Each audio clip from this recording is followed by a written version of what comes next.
Verdun, 21 février 1916. C'est ici que va débuter la bataille la plus emblématique de la Première Guerre mondiale. Au cœur de l'un des hivers les plus rudes que la région ait connu, l'état-major allemand s'apprête à lancer une grande offensive sur la vallée de la Meuse.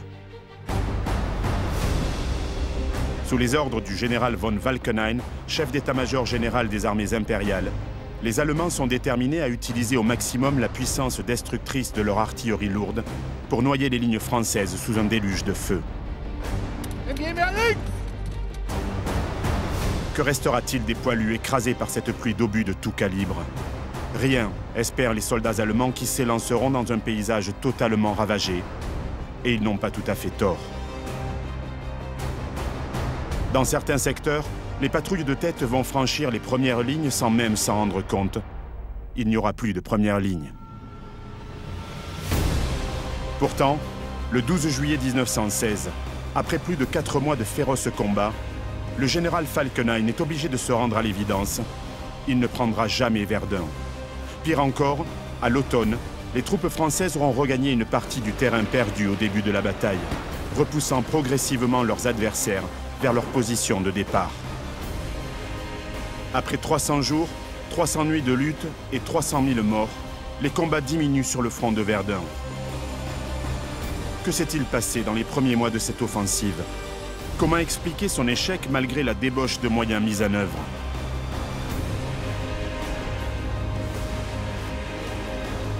Journaliste et historien, j'ai voulu savoir ce qui s'était réellement passé sur le front de Verdun en 1916. J'ai recueilli des témoignages.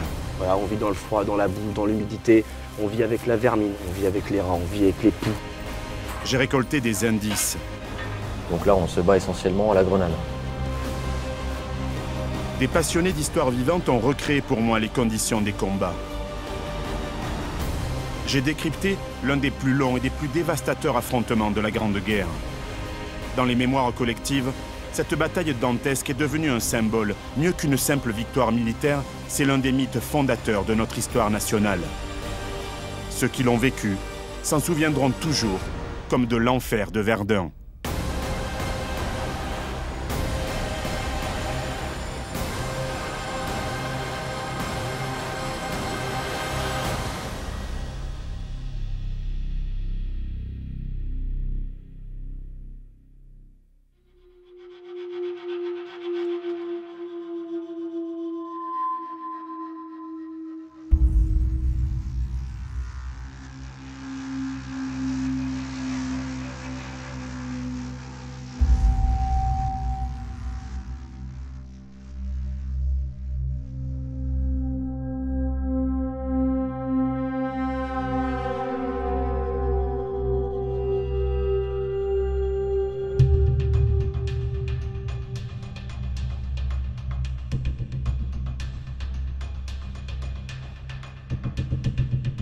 Lundi 21 février 1916, 7 h du matin. Toutes les batteries d'artillerie allemandes sont en position. Dans 15 minutes, elles vont faire pleuvoir un déluge de feu sur les lignes françaises. Les vagues d'assaut des divisions de tête sont prêtes à s'élancer. Le chef de l'armée allemande, von Falkenhayn, est résolu à frapper vite et fort. En France, depuis le début de 1915, le front est stabilisé sur une ligne de 700 km, de la mer du Nord à la Suisse, en passant par Nieuport, Compiègne, Reims, Verdun et la région de Nancy. Les Alliés n'ont pas réussi à percer en Artois et en Champagne. Ils rêvent toujours d'enfoncer les lignes ennemies en lançant une grande offensive.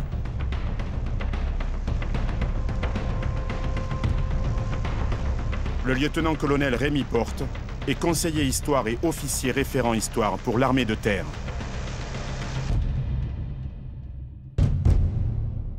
Mon colonel, quelle est la situation stratégique en février 1916 à la veille de la bataille de Verdun? Alors en fait, l'année 1915 s'est révélée plutôt favorable à l'Allemagne. Sur le front ouest, ils sont arrivés à bloquer, à arrêter les deux doubles offensives franco-britanniques en Artois et en Champagne au printemps et à l'automne. Sur le front est, contre la Russie, ils sont parvenus à repousser de pratiquement 300 km les armées du tsar et à occuper la Pologne russe. Et puis vers le sud, dans les Balkans, à l'automne, ils écrasent la Serbie, ils occupent la Serbie. Donc quand l'année se termine, l'Allemagne est quand même dans une situation plutôt favorable. Et Falkenhayn, à ce moment-là, qui est le chef d'état-major général, pense qu'il peut se retourner avec des forces plus importantes à l'ouest pour obtenir la décision. Mais jusque-là, toutes les offensives ont été particulièrement gourmandes en hommes.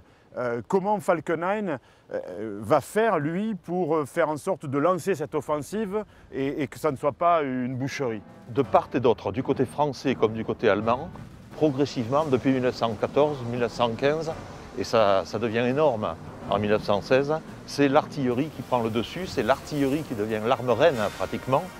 Et dans l'esprit de Falkenhayn comme de ses généraux, un emploi massif, un déferlement d'artillerie va permettre d'écraser totalement les défenses françaises et donc leur infanterie pourra ensuite progresser sans trop de difficultés. Est-ce qu'il ne s'agit pas à ce moment-là d'un changement de doctrine, une forme finalement d'industrialisation de la guerre? Alors, ce n'est pas un changement brutal, c'est une évolution au fil des mois, mais c'est une évolution de fond, c'est une évolution extrêmement importante qui amène sur le terrain des tonnes de ferraille, d'obus, de munitions, d'acier. On remplace les poitrines humaines par de la munition d'artillerie.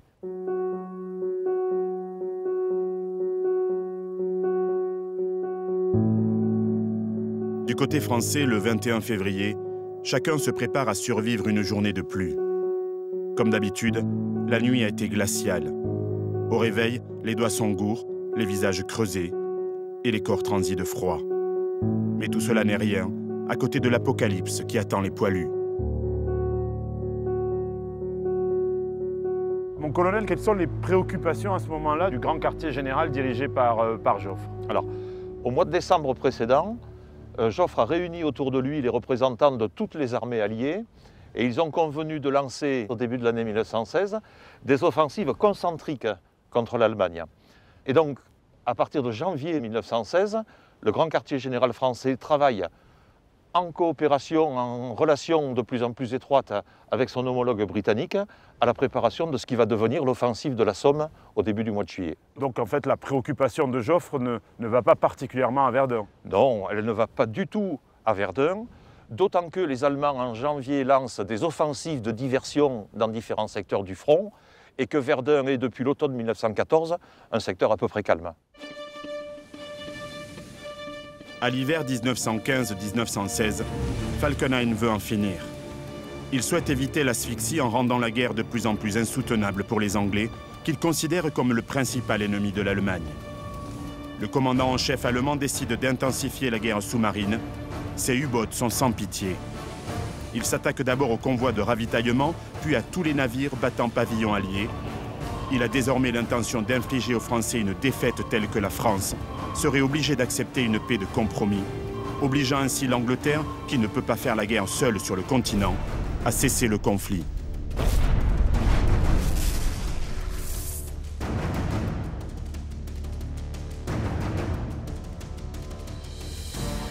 Pendant plusieurs semaines, les états-majors allemands travaillent sur plusieurs hypothèses. Finalement, à la fin du mois de décembre 1915, la décision est prise. Ce sera Verdun.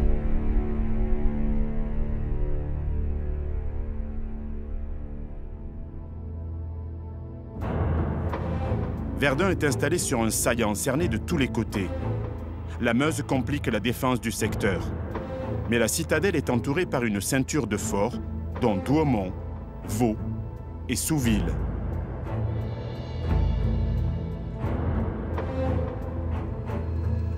Mais depuis la destruction des forts de Liège, Namur et Maubeuge par les obusiers allemands, le commandant français ne croit plus qu'il soit utile de mobiliser des dépôts et des troupes dans des places fortes isolées. Les canons des forts de Verdun ont donc été en partie retirés à partir de l'été 1915. De leur côté, les troupes du Kaiser ont une entière confiance en la puissance de leur artillerie et notamment de leurs énormes canons et mortiers lourds, dont la célèbre grosse Bertha, capable d'envoyer un obus de 800 kg, dont 140 kg de charge explosive, à plus de 9 km.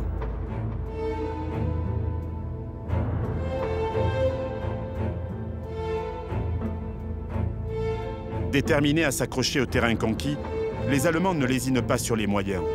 ils ont mis en place des positions défensives particulièrement bien aménagées. La tranchée allemande est profonde, souvent bétonnée et jalonnée de nids de mitrailleuses. De vastes réseaux de fils de fer barbelés en protègent les abords. En cas de bombardement, les soldats s'abritent dans des Stollen, de profonds abris. L'eau courante est apportée jusqu'en deuxième ligne par des canalisations profondément enterrées.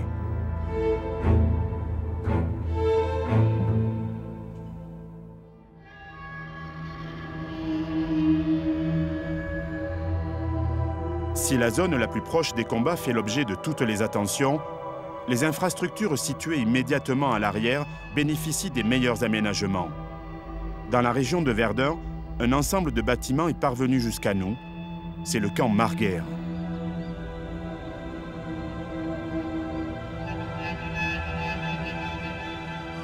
Natif de la région de Verdun, passionné d'histoire et guide du patrimoine à l'Office du tourisme de la ville, Maxime Bachirotto connaît bien les lieux les plus secrets de la bataille.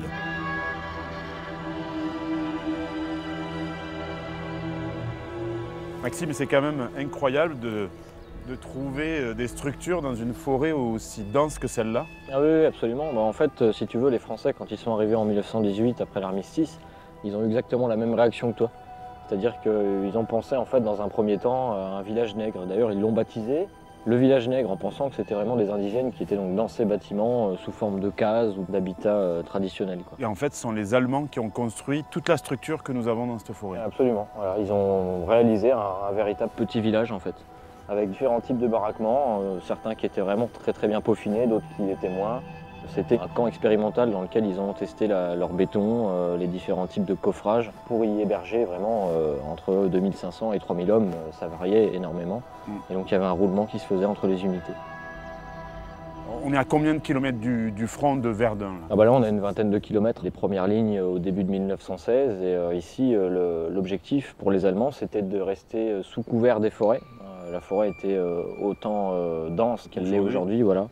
Et on était de toute façon à couvert des reconnaissances aériennes. Il était impossible en fait de dire qu'à cet endroit, les troupes allemandes s'y étaient rassemblées dans le but de préparer une offensive en fait. Et quand on pense à cantonnement, quand on pense à militaire, on voit des bâtiments assez sobres. Ici, cette maison, on a l'impression que c'est une maison de village quasiment. Ah oui, mais c'était la volonté des Allemands de pouvoir justement représenter le foyer familial allemand traditionnel, le Heimat comme on dit. Il fallait que les troupes qui stationnaient ici puissent se sentir chez elles, comme à la maison en fin de compte. C'est pour ça que c'était aussi peaufiné, qu'on accentuait sur les détails et sur le confort. Là par exemple, à tes pieds, tu as des vestiges de bac à fleurs. Donc on était vraiment dans la déco, dans l'artificiel pur. Et au-dessus du toit, par exemple, il y a des fausses cheminées. Ce sont des fausses cheminées, il n'y a pas de foyer, il n'y a pas d'âtre à l'intérieur. C'était vraiment, il fallait pouvoir représenter un habitat civil, purement civil. Au-dessus des fenêtres, tu as des petits frontons avec des incrustations de galets, de petits cailloux. Tu en as aussi sur le fronton central. Tu as des frises un petit peu partout. Et même à l'intérieur, ils ont vraiment été jusqu'à décorer l'intérieur. À l'intérieur. Avec des fresques, ouais. Des fresques qui sont visibles encore aujourd'hui. Qui ont résisté après un siècle. Complètement.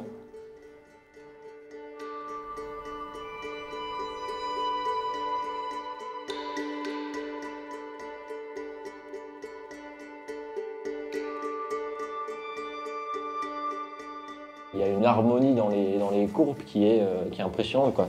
Comme tu le disais, pour des bâtiments militaires, à vocation militaire, c'est pas du tout représentatif, quoi. C'est en ça que c'est exceptionnel, quoi. Ce camp, il est vraiment... Et le camp était structuré comme un village aussi? C'est pas aussi anarchique qu'on croit. Il y a vraiment un système d'allées bétonnées qui quadrillent vraiment le village et qui séparent aussi de ce fait certains baraquements réservés aux officiers et d'autres réservés à la troupe. Et ce bâtiment là-bas derrière? Alors ça c'est une petite particularité du camp. Là aussi on retrouve ce côté vraiment de distraction, de plaisir. Ici c'est ce qu'on appelait le casino. Il y avait une salle de projection, donc une sorte de cinéma en fait, pour les troupes, pour qu'elles puissent se distraire. Et juste à côté une sorte d'épicerie fine, une sorte de foyer militaire dans lequel on pouvait se procurer un petit peu tout le nécessaire pour améliorer son ordinaire en fait. Le papier à lettres, je suppose. Papier à lettres, ça pouvait être du tabac, ça pouvait être aussi des produits alimentaires qui pouvaient garnir les musettes et de ce fait améliorer un petit peu la vie courante, quoi. J'ai l'impression que c'est une spécificité allemande d'avoir des cantonnements aussi bien pourvus, aussi bien organisés. Tu as tout compris en fait, les Allemands ils sont vraiment dans la durabilité. L'objectif c'est vraiment de s'implanter durablement sur le territoire, de bâtir, alors que les Français, voilà, on est toujours dans une optique de guerre de mouvement, etc. Donc on va vraiment être sur des choses plus éphémères.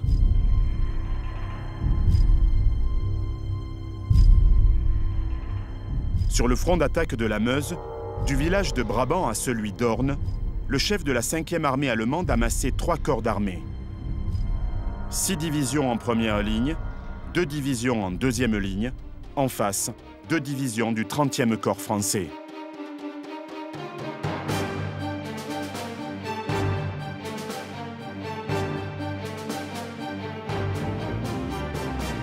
Les Allemands s'apprêtent à employer une stratégie dévastatrice, le Trommelfeuer, le déluge de feu. Les canons ne tirent pas par salve, mais de façon continue, sur des secteurs et objectifs repérés. Ce pilonnage est très efficace pour détruire toutes les défenses ennemies.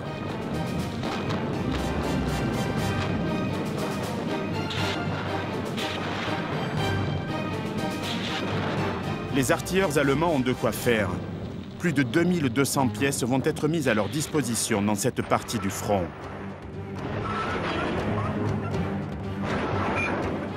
« 1225 pièces d'artillerie, dont 542 obusiers lourds, 13 obusiers Krug de 420 mm, 17 obusiers Skoda de 305 mm, 2 pièces de marine de 380 mm et 2 500 000 obus.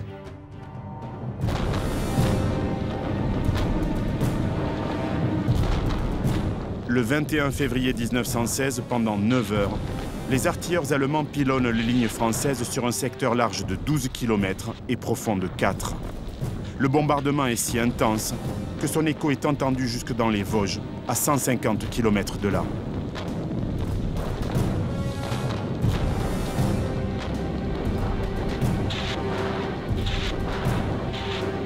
De retour de mission d'observation, les aviateurs français sont formels. Le front n'est plus qu'une bande de fumée, une ligne de feu ininterrompue. Dès le déclenchement des opérations, la ville de Verdun est sévèrement touchée, notamment la basilique et le palais épiscopal.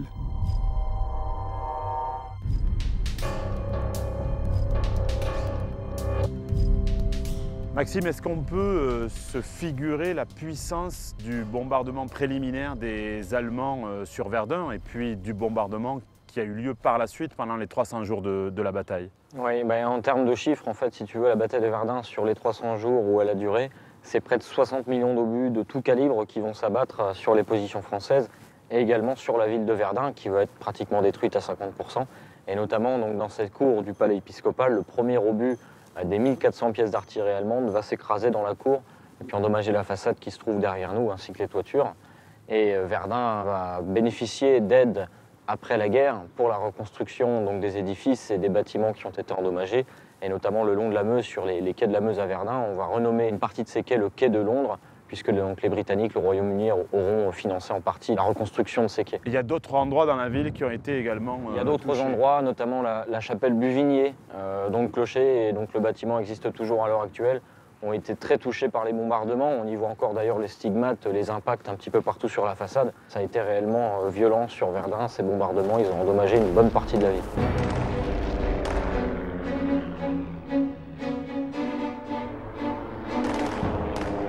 Les avions allemands ont abattu les ballons d'observation et ont la maîtrise du ciel, ce qui rend l'artillerie française aveugle, presque incapable de riposter efficacement. Pendant quelques semaines, les Allemands vont profiter de leur supériorité aérienne. Ils disposent d'un avion particulièrement efficace et rapide, le Fokker.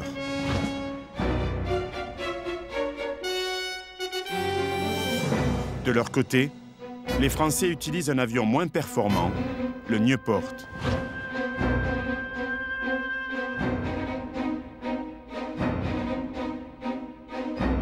Au début de la guerre, les Français Raymond Saulnier et Roland Garros ont mis au point la première mitrailleuse capable de tirer à travers les pales d'une hélice. Mais ce dispositif est vite récupéré par les Allemands qui l'améliorent. Ils définissent aussi une stratégie d'emploi des appareils. Dans certaines zones, ils vont saturer le ciel pour en interdire l'accès aux Français. De part et d'autre, les meilleurs pilotes de chasse, les As, se distinguent et sont mis à l'honneur par la presse. Notamment un certain Hermann Göring, futur suppôt d'Adolf Hitler.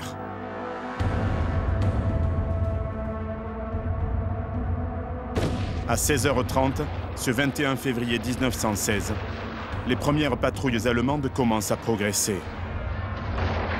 Au total, on compte plus de 90 000 Allemands contre moins de 30 000 Français sur un front de 7 à 8 km. Ils sont équipés d'un matériel moderne et portent le casque d'acier, le Stahlhelm, et une arme terrifiante, utilisée dès l'été 1915 pour nettoyer les tranchées ennemies, le lance-flammes.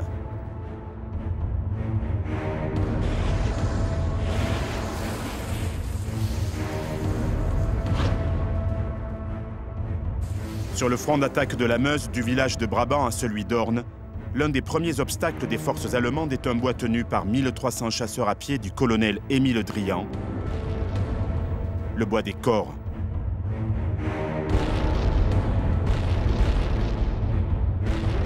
Les troupes d'assaut allemandes passent à l'attaque. Elles atteignent la première ligne française dont les positions ont été pulvérisées par le feu roulant de l'artillerie. La progression est pourtant difficile car le déluge d'acier a défoncé le sol. Tous les points de repère ont été gommés. Les Allemands s'infiltrent entre les molles de résistance, mais ils progressent plus lentement que prévu.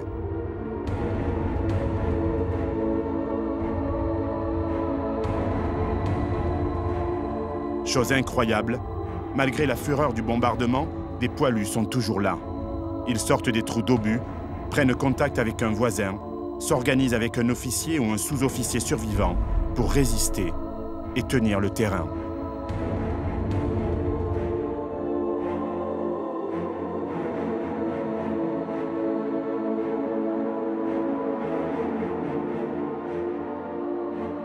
Dans le bois des Corps, les 1300 hommes des 56e et 59e bataillons de chasseurs à pied du lieutenant-colonel Drian résistent.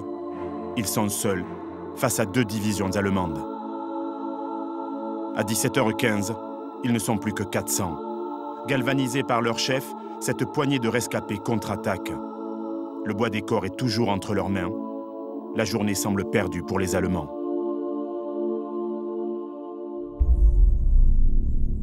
Au soir du 21 février, après 9 heures d'écrasement des lignes françaises par l'artillerie, les Allemands ont pris le bois d'Aumont et le nord du bois des Corps. Ils n'ont avancé que d'1 kilomètre sur un front de 5 km de large. La progression attendue n'a pas eu lieu.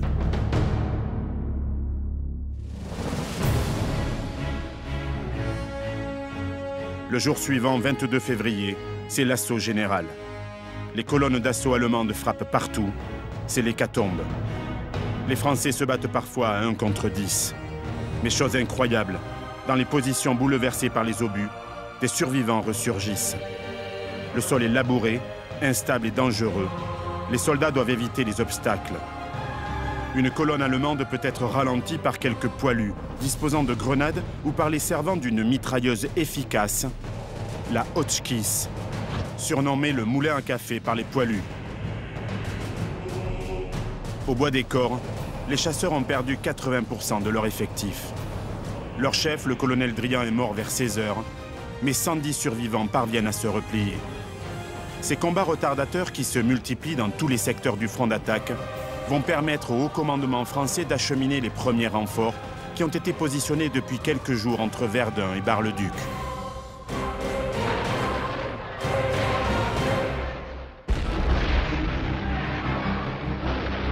Le 24 février au soir, les Français sont repoussés sur leur 3e ligne. Les combats font rage, mais déjà les premiers renforts arrivent progressivement. Les bataillons sont lancés dans un volcan en fusion. Ces renforts doivent endiguer toute progression allemande. Il est temps car les tranchées françaises ont été passablement ébranlées par les premiers jours de l'offensive.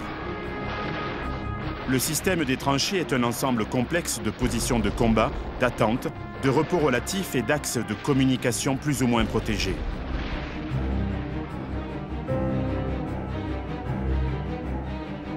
De l'avant vers l'arrière, 3 lignes successives sont théoriquement aménagées, chacune constituée par 2 ou 3 tranchées à peu près parallèles. En avant de la première ligne, sur plusieurs mètres de profondeur, sont déployés des rouleaux de barbelés.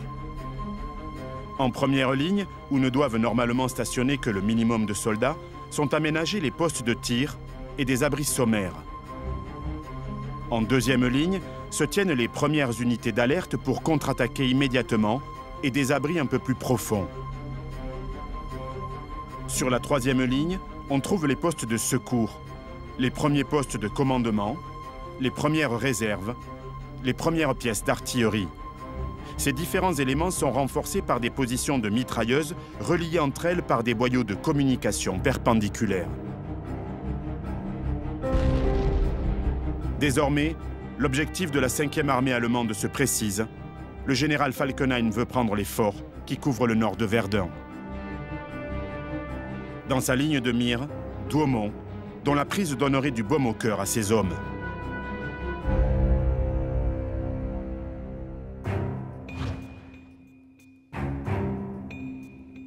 Bâti au cours de la seconde moitié du XIXe siècle, le fort de Douaumont a été modernisé, mais en 1915, la majeure partie de l'artillerie et des hommes a donc été retirée de l'ouvrage.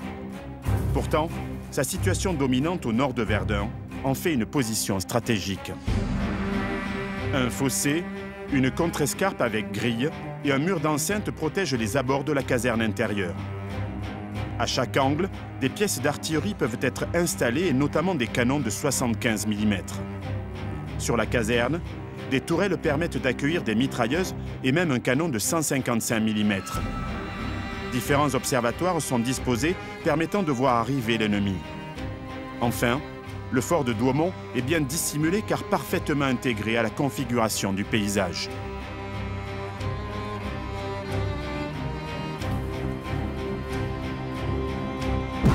Toute la journée du 25 février, les Allemands lancent de nombreuses offensives dans les zones proches du fort.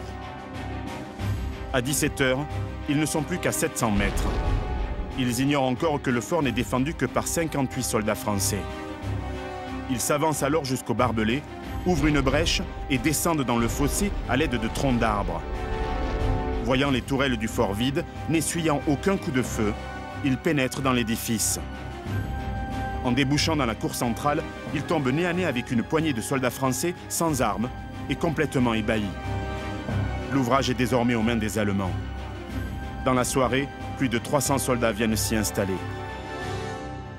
Le fort de Douaumont est tombé pratiquement sans combat en à peine 2 heures. La triste nouvelle arrive vite à Verdun.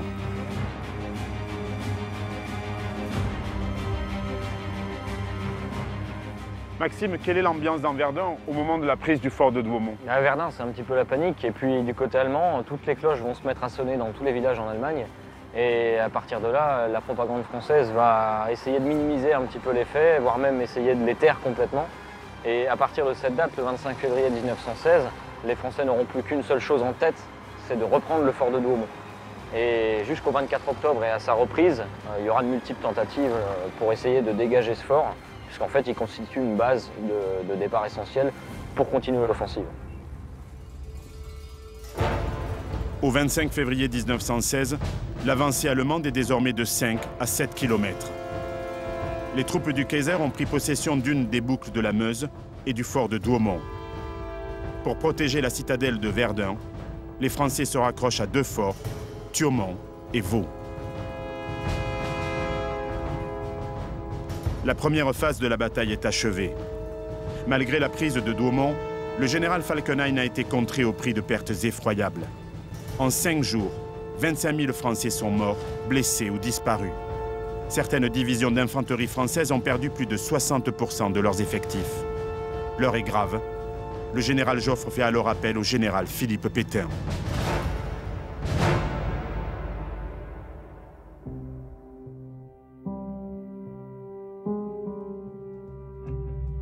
Quand le général Pétain prend le commandement ce 25 février 1916, l'armée française est en situation difficile. Mais les Allemands n'ont pas percé. Pétain réussira-t-il à redresser la situation et à renforcer le moral de ses troupes?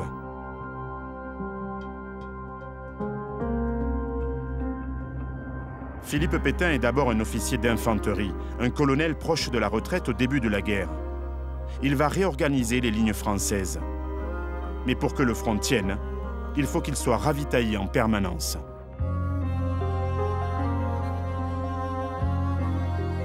Le général Pétain lance alors des travaux pharaoniques afin de moderniser le système de ravitaillement mis en place avant sa nomination.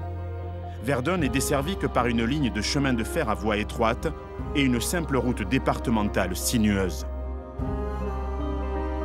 Chaque jour, des milliers de tonnes de pierres et de remblais sont apportées sur cette route pour la maintenir en état. Le règlement de circulation y est draconien. Interdiction de stationner, les véhicules en panne sont aussitôt poussés dans les fossés. Le roulage doit s'effectuer pare-choc contre pare-choc. Le flot ne doit s'interrompre sous aucun prétexte. On compte un camion toutes les 14 secondes et en quelques mois, 2 millions de poilus vont emprunter cet itinéraire pour rejoindre le front. Ce cordon ombilical deviendra la voie sacrée sous la plume de l'écrivain nationaliste Maurice Barrès.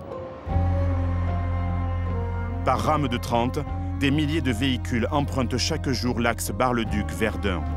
En mars 1916, les 2/3 des camions de transport de l'armée française sont employés dans ce secteur. Parmi eux, le plus robuste et le plus connu, qui restera en service jusqu'en 1932, le Berlier.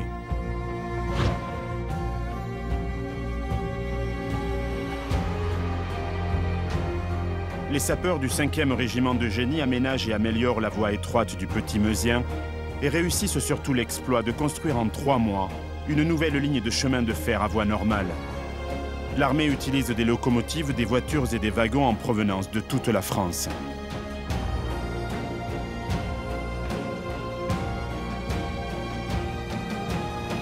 Paternaliste et autoritaire, il est surnommé Précy le Sec, le général Pétain a déjà la réputation d'être relativement économe de la vie de ses hommes. Pragmatique, il est surtout conscient des maigres ressources de l'infanterie française. Avec l'accord du GQG, le grand quartier général, qui fait régulièrement monter en ligne des divisions fraîches, il adopte un principe simple mais efficace, le tourniquet. Les poilus passent 2 jours en première ligne, puis 2 jours en deuxième, et enfin 2 jours à l'arrière. Cette rotation est absolument nécessaire car les conditions de vie dans les tranchées sont inhumaines.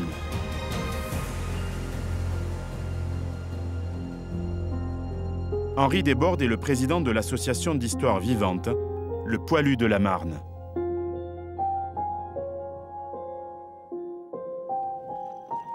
Henri, est-ce que les tranchées françaises sont aussi bien établies que les tranchées allemandes? Alors, les tranchées françaises ne sont pas aussi bien établies que les tranchées allemandes, Serge. Tout simplement puisque dans l'esprit patriotique français, il faut absolument qu'on aille reconquérir ce terrain qu'on a perdu au début du conflit, pendant la période de la bataille de la Marne et jusqu'au premier hiver de la guerre. Donc le but, c'est d'aller de l'avant, contrairement aux Allemands, qui une fois qu'ils se sont stabilisés et qu'on est passé à la garde de position, ont décidé de solidifier leurs tranchées et de rester sur place. Et dans le secteur de Verdun à proprement parler, comment sont les tranchées? Alors dans le secteur de Verdun, les tranchées ne sont quand même pas très élaborées. On assiste plutôt à différents endroits à des trous plus ou moins étendus, les installations ne sont pas au point, elles doivent relier en fait les forts, on compte beaucoup sur les forts qui d'ailleurs ont été dégarnis beaucoup en hommes et en matériel, et elles seront d'autant plus accidentées et d'autant plus impraticables de par les gros bombardements et les premières attaques de la bataille. Et quelles sont justement, sous ces bombardements, les conditions de vie du poilu et du soldat allemand d'ailleurs dans les tranchées? Alors les conditions de vie de l'époque, dans un camp comme dans l'autre, sont exécrables, comme elles peuvent l'être d'ailleurs sur l'ensemble de la guerre. On vit dans la boue, voilà, on vit dans le froid, dans la boue, dans l'humidité, on vit avec la vermine, on vit avec les rats, on vit avec les poux, on vit dans le manque de tout, on vit dans le manque de rationnement d'eau, on vit dans le manque d'apport de nourriture qui bien souvent n'arrive pas ou arrive froide. On vit dans le manque de contact aussi humain en partie, même si la camaraderie vient prendre une place importante. Ce dont tu me parles là, ça relève plus de la survie que de la vie. Comment les poilus faisaient-ils pour tenir dans de telles conditions? Alors je pense que, alors on ne pourrait pas répondre à leur place, mais il y a quand même une partie mentale qui est assez forte. Je pense que c'était aussi de tout l'endoctrinement patriotique qui a été fait depuis bien avant, même avant cette guerre, et avec les rancœurs des 1870. Et voilà, ce patriotisme, on critique l'allemand en face, tout comme l'allemand peut le faire vis-à-vis du français. Et la deuxième partie, c'est aussi quand même qu'on ne laisse pas tomber le copain d'à côté. Voilà. Donc on tient pour les copains. Au début, on est parti dans cet esprit de, voilà, on tient pour la France, entre guillemets, mais on tient aussi beaucoup pour le copain qui se trouve à côté. Il y a quand même des liens avec l'arrière ou il y a un décalage quand même? Voilà, alors là, il y a cette partie intéressante, le paradoxe avec l'arrière. Le poilu est complètement décalé par rapport à l'arrière. L'arrière ne connaît pas la vie du poilu et le poilu ne reconnaît plus la vie de l'arrière. Tous les combattants français ressentent violemment le gouffre qui s'est creusé avec ceux de l'arrière. Tous ces civils qui ne souhaitent ni voir, ni entendre leur souffrance. Un soldat de retour de permission à Paris écrit en 1916 « Jamais tu ne croirais que nous sommes en guerre. Plus elle dure, plus ils s'amusent. Des magasins éclairés, des autos superbes, des femmes chics avec petits chapeaux, grandes bottes, poudre de riz, manchons et petits chiens. Et des embusqués avec de belles vareuses en drap fin, des culottes ajustées et des machins jaunes bien plus reluisants que nos officiers. Triste retour de permission. Les permissions, ça ne devrait pas être. Se retremper dans la vie qui devrait être notre vie. Vie que nous devrions avoir oubliée à jamais. Vie retrouvée quelques heures et qui nous laisse un horrible cauchemar qu'on appelle le cafard. C'est la gaieté qui disparaît, l'énergie annulée, la vie sans espoir. C'est pourtant de l'arrière que viennent toutes les subsistances indispensables à la survie des troupes. C'est l'arrière qui va lui fournir tout ce qu'il a besoin à la tranchée, tout le nécessaire, les ravitaillements, et notamment des ravitaillements importants tels que ce qu'on appelle le pinard, donc le vin, qui était vraiment une part importante à l'époque et qui a beaucoup augmenté. Le tabac aussi, indispensable, beaucoup d'hommes vont se mettre à fumer pour tuer le temps et aussi pour cacher malheureusement les odeurs très difficiles des tranchées. Et vient ensuite le courrier aussi, la correspondance. Des millions de lettres vont être échangées pendant le conflit. Ça, c'est vraiment ce qui tient les hommes, c'est le petit lien avec l'arrière et les familles. Ouais. Donc, quand même, la vie du poilu, finalement, ne tient qu'à un fil. Qu'à un fil. On peut résumer ça un peu comme ça. Voilà. Le général Pétain sait que s'il veut contre-attaquer efficacement, il lui faut connaître les moindres mouvements de l'ennemi. Le 28 février 1916, il lance au commandant de la 5e armée aérienne « Balayez-moi le ciel, je suis aveugle ».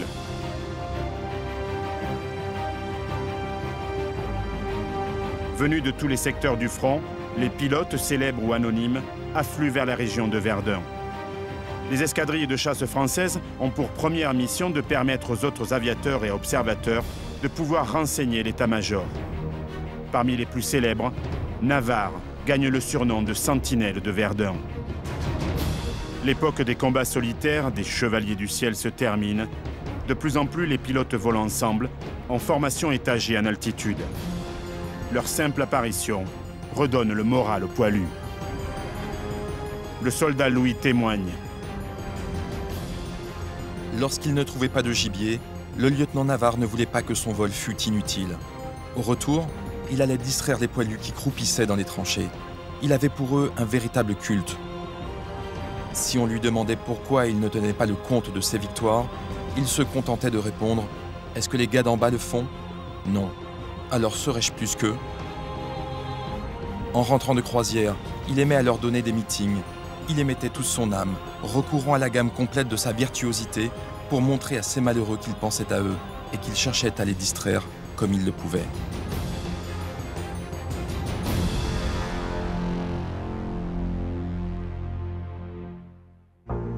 Depuis le 21 février, les troupes du comte Prince ont progressé de 8 km et tiennent une ligne allant de Vachereauville à Vaux-de-Vendée-en-Loup, en passant par la côte du Poivre et le fort de Douaumont. Mais l'artillerie française les prend à partie depuis ses positions de la rive gauche et les Allemands relancent l'offensive pour s'emparer de la ligne des hauteurs du Mordaume et de la côte 304. En juin, sur l'insistance du chef d'état-major de la 5e armée allemande, les soldats reprennent l'initiative en direction du fort de Vaux, sur la rive droite.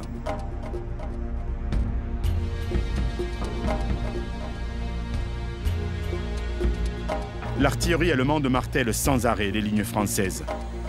80% des pertes sont dues à ce déluge de fer et de feu. Dès le mois de mars 1916, des zones entières sont transformées en désert. Plus d'arbres, plus d'herbes, plus d'oiseaux. Un champ de boue, un immense cimetière à ciel ouvert où les corps ensevelis sont sans cesse profanés. Le soldat Louis Corty du 30e régiment d'infanterie témoigne. Il a plu et la boue a envahi tout le secteur. Cherchant un abri, un homme s'est jeté dans le boyau et la boue est aussitôt montée jusqu'à sa ceinture. Il demande de l'aide.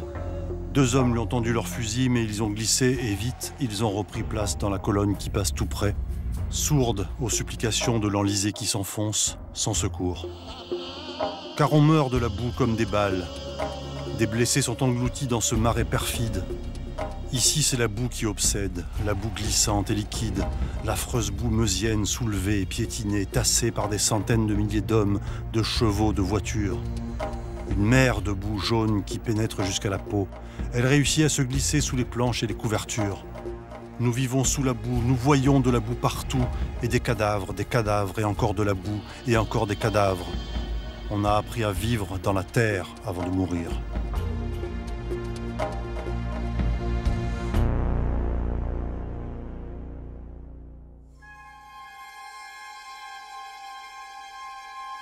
Depuis sa prise de commandement, Pétain réclame des renforts supplémentaires au général Joffre.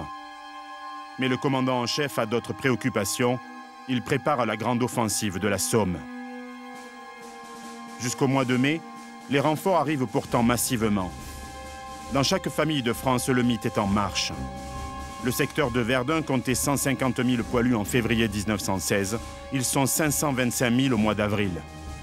Malheureusement, il s'agit parfois de jeunes appelés, trop jeunes pour affronter l'enfer de la guerre.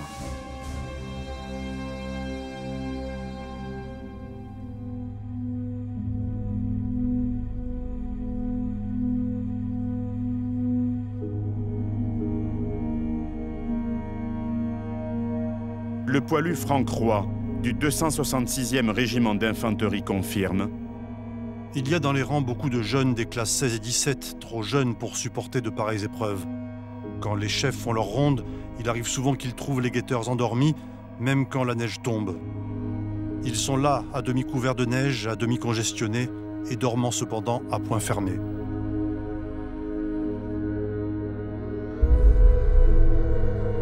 Pendant les mois d'avril et de mai 1916, le front se déplace légèrement de part et d'autre en raison d'une alternance d'attaques et de contre-attaques. Pétain donne de la voix, tente de galvaniser ses troupes. Il rédige un ordre du jour qui restera célèbre. Le 9 avril est une journée glorieuse pour nos armes. Les assauts furieux des soldats du comte Prince ont été partout brisés. Fantassins, artilleurs, sapeurs, aviateurs ont rivalisé d'héroïsme. Les Allemands attaqueront sans doute encore. Que chacun travaille et veille pour obtenir le même succès qu'hier. Courage, on les aura. Du courage, il en faut. Un poilu sur 2 montant en ligne à Verdun est un poilu blessé ou mort. Le capitaine Lisbonne du 154e régiment d'infanterie se souvient. À mes pieds, un sergent que je ne reconnais pas, la colonne vertébrale brisée, crie qu'il ne sent plus ses jambes et ne cesse sa plainte lamentable. « Mon capitaine, achevez-moi, prêtez-moi votre revolver. » J'étais monté le 13 avril avec 3 lieutenants, 2 adjudants et 200 hommes. Je redescends le 26 avril, blessé, avec 1 adjudant et 53 soldats. Entre le 26 février et le 30 avril 1916, les pertes françaises sont considérables. 58 000 blessés et 49 000 morts. Sur le front de Verdun, volonté et résignation se conjuguent pour permettre aux soldats de tenir. Le poilu Jean Meigneux, soldat du 174e régiment d'infanterie, témoigne. Nous montons en ligne quelque part entre Douaumont et Vaux le 26 avril. Ma première impression en arrivant fut que les occupants nous cédaient la place avec empressement et enthousiasme. Voici le dialogue qui s'est engagé avec le poilu que je relevais. « Est-il mauvais le coin ?»« Ben mon vieux, oui, ça chie. »« Où sont les Boches ?»« Mon vieux, ils sont devant, et puis démerde-toi. »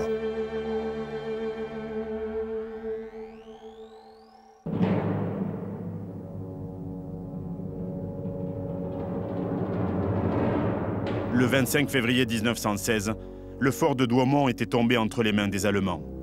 Depuis cette date, le haut commandement français n'a jamais cessé d'imaginer un plan pour le reprendre. Mais Pétain émet de solides réserves. Il pense que le moment n'est pas opportun, qu'il manque encore de moyens et que cette contre-offensive doit être préparée très méticuleusement. Mais à Paris, le président de la République, Raymond Poincaré, bien loin de la réalité du front, ne comprend pas pourquoi les surfaces reprises à l'ennemi sont si minuscules. Sur son insistance, une contre-offensive est donc prévue pour le 22 mai. Victime de son franc-parler, le général Pétain a été écarté le 1er mai et aussitôt nommé chef du groupe d'armées Centre. C'est le général Nivelle qui le remplace, et Nivelle demande aussitôt au général Mangin et à ses troupes coloniales de reprendre Douaumont aux Allemands. Le fort n'est déjà plus que l'ombre de lui-même. L'ouvrage semble avoir été nivelé par les multiples bombardements qu'il a subis. Vu du ciel, il n'est plus qu'un tas de ruines, un vulgaire château de sable piétiné par des enfants. Entre le 18 mai et le 24 mai 1916, 3 divisions françaises tentent de s'emparer du fort, en vain. Les combats, une fois de plus, sont effroyables. En fait, les Allemands se doutaient qu'une contre-offensive était en préparation. Ils avaient renforcé leur défense. Les effectifs français rassemblés avaient été largement sous-estimés. La préparation d'artillerie insuffisante.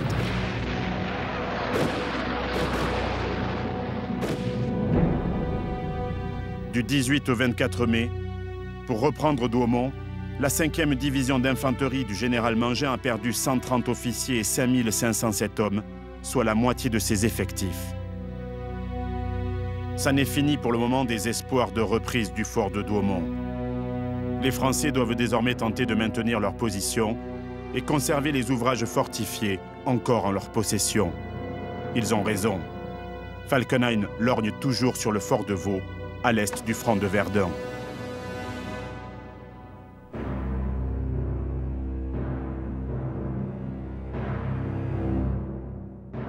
Au mois de juin 1916, les Allemands savent qu'une offensive importante va être lancée plus au nord, sur la Somme. Et il leur faut obtenir rapidement un succès. La 5e armée lance une attaque sur un front de 5 km entre la côte du Poivre et Vaux-de-Vendanloup. Objectif, s'emparer des forts de Vaux, de Thiaumont, de Froid-de-Terre et de Souville, qui constituent la dernière barrière défensive avant Verdun.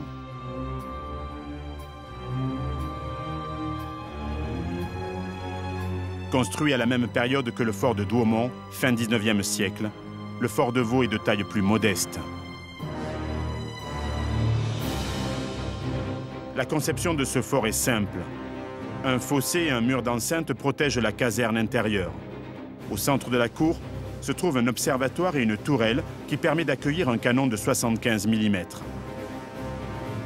2 autres observatoires sont disposés sur les côtés. L'entrée du fort se fait par la partie située au sud. Maxime, quelles étaient les conditions de vie des 400 poilus qui étaient enfermés ici au fort de Vaux? Alors, on va tout de suite rentrer dans une casemate, je vais t'expliquer. C'est une chambrée, c'est ça? C'est une chambrée, voilà. Alors ici, on dort à 4 par lit. Donc les lits métalliques qui sont là n'étaient pas en place au fort de Vaux à l'époque. On avait des chalets en bois, donc beaucoup plus rudimentaires, avec une simple paillasse, donc très peu de confort de vie. Si tu regardes tout autour de toi, tu vois que les parois, elles sont encore blanchies. Et en fait, c'était un lait de chaux bactéricide qui était badigeonné sur les parois, de façon à éliminer une partie des vermines. Et comme tu peux le ressentir maintenant, la température, c'est très frais. Voilà. Et là, on est sur du 10-11 degrés. Donc on est dans le froid, on est dans l'humidité, puisque les infiltrations d'eau commencent aussi un petit peu à apparaître. Beaucoup moins qu'aujourd'hui, mais il y en avait déjà.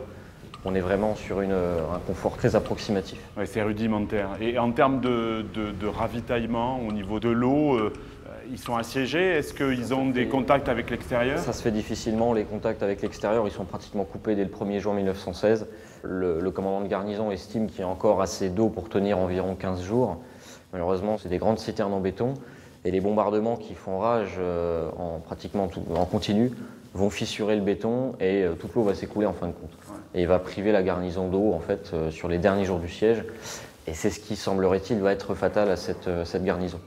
Quand se déroule véritablement la prise du fort de Vaux et dans quelles circonstances?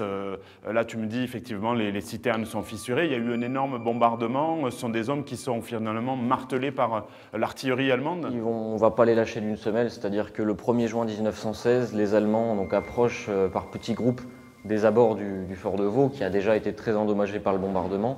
Au matin de ce 1er juin, il y a un bombardement formidable. Le fort est complètement assailli par les obus de tout calibre.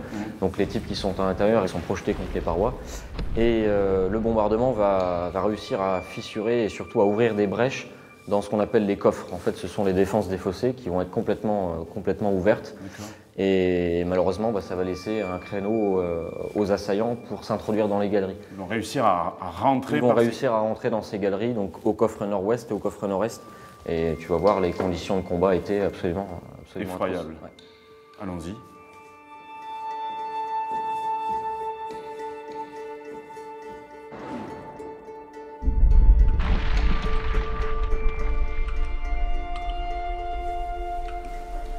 Là, tu vois un petit peu les dégâts des obus de 380 qui ont décollé une énorme partie de la voûte. Pourtant ici c'est une voûte qui est bétonnée. Bon, l'ironie de la chose, c'est que les Français ont récupéré pas mal de gravats pour se barricader ensuite. Là, on rentre un petit peu dans le ventre du fort. Voilà, c'est ça, on commence vraiment à se diriger vers les blocs en fait, de combat, si tu veux. Et là, on est vraiment sur les endroits qui ont souffert vraiment en premier du bombardement.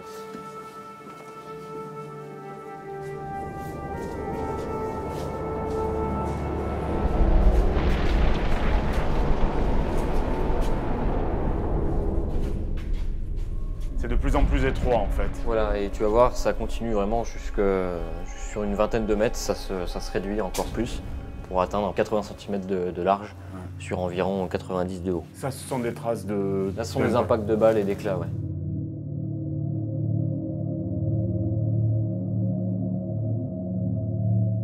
Tu veux que je te prenne la, ouais, je veux la bien, lampe? s'il te plaît.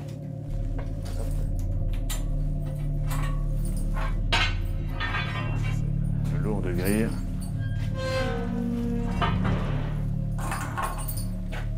Merci. Alors attention à la tête. Donc ici, c'est vraiment la zone où on s'est battu. Voilà, là tu es en train vraiment d'entrer dans le cœur de la galerie des combats. Et tout ça sur les murs, là, ce sont des traces d'impact en fait. Ah, absolument, là, ce sont des impacts. On s'est battu voilà, jusqu'ici. on s'est battu jusqu'ici, exactement. Alors l'étau se resserre, attention.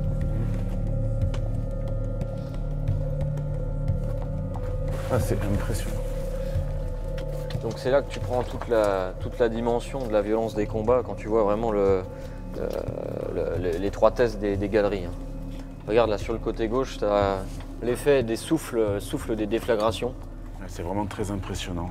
On se bat dans l'obscurité, dans ces couloirs. Ah, dans l'obscurité totale, puisque l'éclairage à l'origine il se fait avec système de lampes à acétylène, des bougies. Et les combats vont créer énormément de poussière, énormément de fumée. Et l'atmosphère va s'alourdir et il sera pratiquement impossible d'éclairer l'ouvrage. Donc ouais, effectivement, on se bat à l'aveuglette en fait. Et là, on va déboucher sur les marches d'escalier qui passent sous le fossé. D'accord. Alors attention, il y a beaucoup de gravats. C'est vraiment des combats de rats, quoi. Enfin. C'est ça. Et donc, au terme de ces 40 marches environ, tu as une largeur de 80 cm et une hauteur de 90, quoi. Et c'est par là que les Allemands sont arrivés? C'est par là que les Allemands sont arrivés en premier, hein, donc c'est le coffre nord-est du fort de Vaux. Donc les brèches qui ont été ouvertes leur ont permis en fait de s'introduire progressivement à l'intérieur vraiment de la galerie. Aussitôt, les Français, évidemment, ils ne sont pas restés les bras ballants, ils ont tout de suite réagi. Ils ont barricadé en fait à certains endroits de cette descente, en bas, en haut, et ils vont essayer de s'agripper à ces quelques sacs à terre en fait qui bloquent le passage et essayer de lancer des grenades. Évidemment, là, les coups de fusil sont presque inenvisageables. À bout portant, t'imagines l'effet que ça peut avoir. Ça peut se retourner très bien contre le tireur. Donc là, on se bat essentiellement à la grenade. À coup de lance-flamme aussi, donc imagine le lance-flamme, hein, c'est un liquide enflammé qui est projeté sur une vingtaine de mètres de long.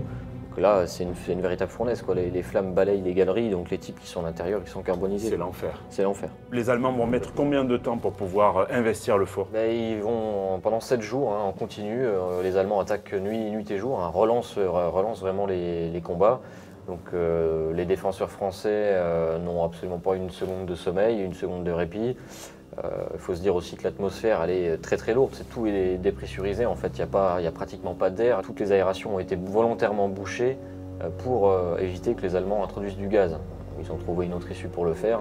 Donc en plus de ces combats à la grenade, on va également se retrouver confronté au gaz. Et là évidemment, t'imagines l'effet décuplé que ça peut avoir dans des espaces aussi confinés. Voilà. Et comment ça se termine finalement? Comment ça se termine? On va arriver en fait à partir du 4 ou du 5 juin 1916 à une sorte de statu quo, et à ce moment-là, les Français constatent que leurs réserves en eau s'amenuisent et sont même pratiquement nulles.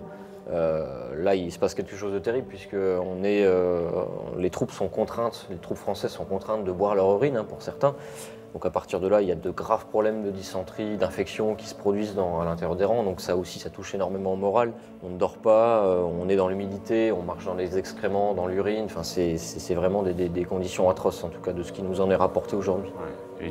Ils sont obligés de se rendre... Et malheureusement, voilà, l'issue de ce terrible siège, c'est la reddition française. C'est-à-dire que le commandant de garnison, le commandant Raynal, qui est déjà un homme assez âgé, mais qui a vraiment conduit ces hommes au plus loin de leur sacrifice, va prendre cette décision extrêmement grave de se rendre, puisque semblerait-il les réserves en eau ne sont plus suffisantes.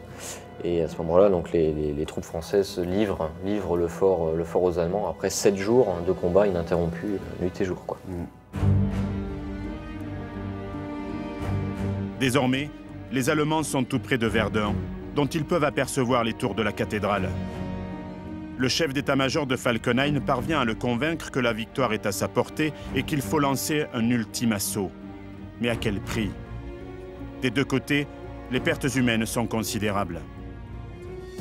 Les paysages sont modifiés à jamais.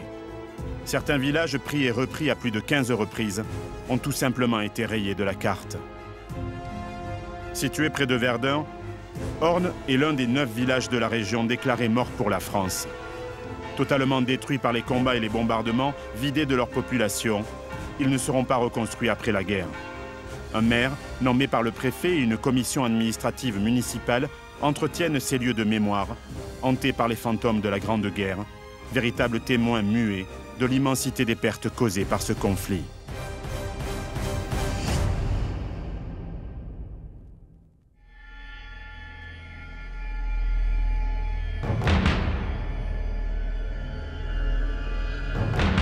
L'armée allemande avance tel un rouleau compresseur. Tous les moyens sont bons, lance-flammes et armes chimiques dont des obus au phosgène. Le 18 juin, le secteur de la côte de Fleury est violemment bombardé. 70 000 Allemands attendent la dissipation des gaz pour s'élancer. Le 23 juin, l'objectif est atteint. Les troupes du Kaiser ne sont plus qu'à quelques kilomètres de Verdun. Mais un événement va venir perturber les plans de Falkenhayn et faire basculer le sort de la bataille.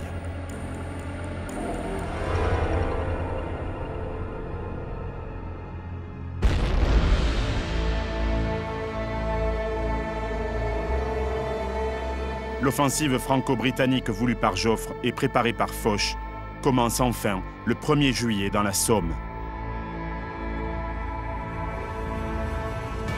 Les Britanniques et les Français vont tenter de percer à travers les lignes allemandes sur un front de 45 km, dans un triangle entre les villes d'Albert, Péronne et Bapaume. Le 1er juillet 1916, après une semaine de préparation d'artillerie pendant laquelle les canons britanniques tirent plus d'1 700 000 obus, les forces alliées s'élancent. C'est un carnage. Si les lignes allemandes ont été bouleversées, les abris souterrains bétonnés dans lesquels se sont réfugiés les soldats du Kaiser sont intacts. Une fois l'orage passé, ils attendent les assaillants derrière leurs mitrailleuses. 30 000 hommes tombent dans les 6 premières minutes de la bataille. Dans le secteur français pourtant, les opérations se passent mieux. En 10 jours, la 6e armée française a fait 12 000 prisonniers. Sur un front de 20 km, les poilus ont progressé parfois de 10 km dans le dispositif défensif allemand. C'est le plus grand succès militaire français depuis la bataille de la Marne, et cette réussite va avoir une conséquence quasi immédiate. 13 divisions sont d'abord retirées du secteur de la Meuse pour rejoindre la Somme. Au total, ce ne seront pas moins de 35 divisions, de nombreuses batteries d'artillerie et plusieurs escadrilles allemandes aguerries qui sont transférées depuis Verdun.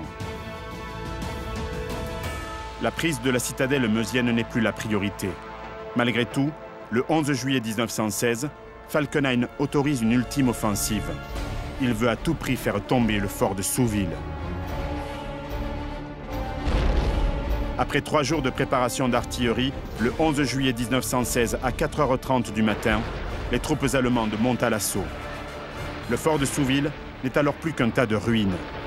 Au matin du 12 juillet, les Allemands abordent les contreforts de l'ouvrage.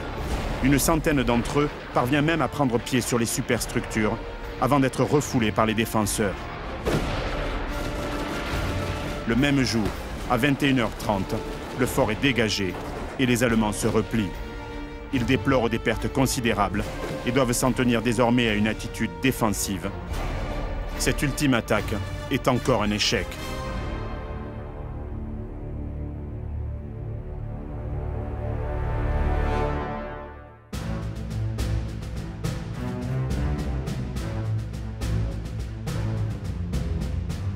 Pour les Français, l'heure de la reconquête approche. Les renforts affluent pour s'emparer du terrain perdu. 8 divisions sont expédiées sur le front. Le premier objectif s'impose à tous, c'est la reprise du fort de Douaumont.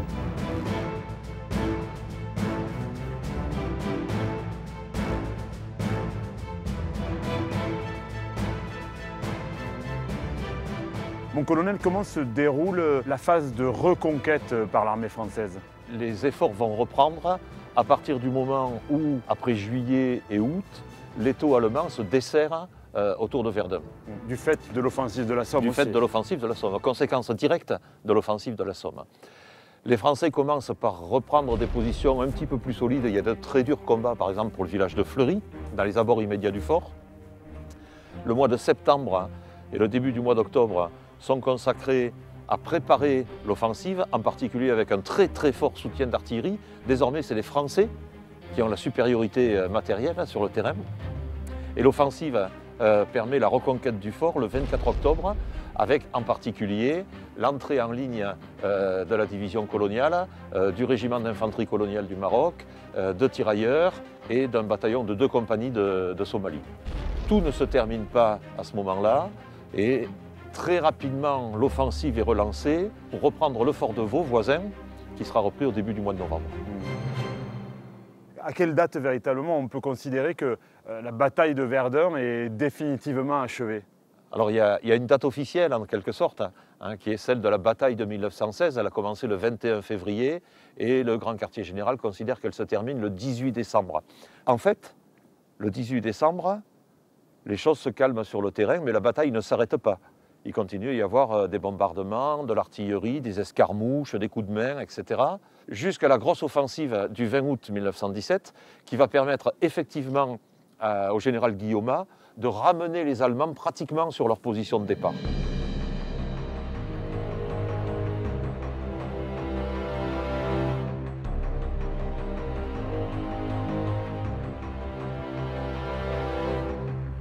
Sur les 95 divisions de l'armée française, 70 ont participé à cette terrible bataille. Les poilus qui en sont revenus affirmaient avec fierté « Verdun, j'y étais ». Les autres sont restés là, à tout jamais. Au mois de décembre 1916, le bilan est impressionnant. Stratégiquement, la bataille de Verdun n'a rien amené. Falkenhayn pourra avancer après-guerre qu'il avait tenté de saigner à blanc l'armée française. Ces arguments apparaissent aujourd'hui comme la pathétique justification d'un cuisant échec. Au petit jeu des calculs morbides, Verdun remporte la palme des bilans hallucinants. 300 jours et 300 nuits de combat pour 300 000 morts. 162 000 Français et 140 000 Allemands. Plus de 1000 morts par jour. C'est cette mort de masse, industrielle, qui va marquer les esprits. Sur le front de Verdun, un poilu sur 3 a été tué ou blessé. Après cette bataille, la Première Guerre mondiale devait durer encore près de 2 ans. Bien d'autres batailles sanglantes auraient lieu avant de contrer l'envahisseur. La terre de France n'avait pas fini de voir pousser des croix blanches.